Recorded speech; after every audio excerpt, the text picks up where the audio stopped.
Frank, this just seems to make sense for everybody. Yeah, and it does to me too.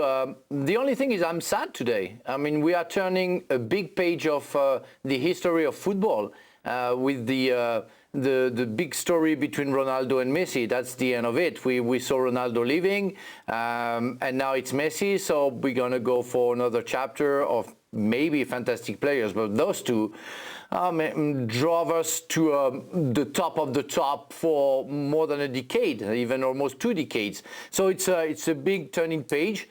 And I'm sad, but happy that he made that decision. As Craig and Shaka explained, that it was better for his family. It was not maybe the best in terms of financial deal. But at the end of the day, you know, I don't really know what the Saudi Arabian championship level is, but I know that if you want to go for a better life, and if you want to have a good championship, yeah, you have to go to the MLS. That's a very good deal. That's very pleasant. You're gonna love your life, and you're gonna love the football, because the football is a good level. Yes, it's not Europe anymore. It's not South America, but it's a very good level. And Messi has still something to say. And it's a very important sentence from Craig about the fact that the MLS is getting somebody who just won the World Cup. It's not somebody who's done. It's somebody who just got World Cup champion, and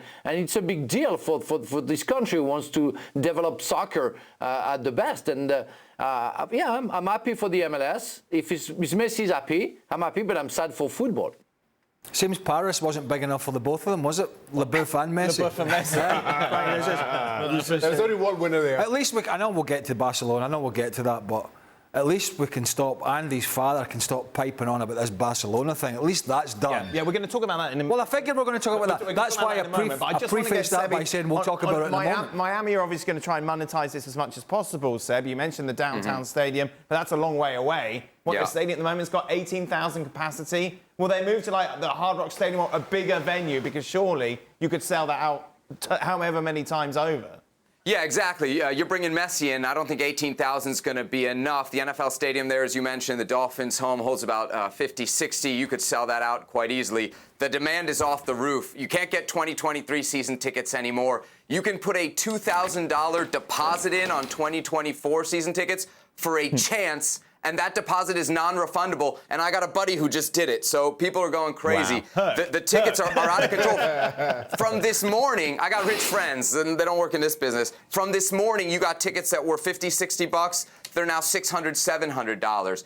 That's just from this becoming official. So there's tons of demand, and I think if you're Inter Miami, you don't want to be putting Lionel Messi in a Lego stadium in Fort Lauderdale. You need him to be in Miami and on a proper stage for this player, because there's going to be no shortage of demand. We've seen that in the last 12 to 24 hours already. Thanks so much for watching ESPN on YouTube. And for more sports highlights and analysis, be sure to download the ESPN app. And for premium content and live streaming, subscribe to ESPN Plus.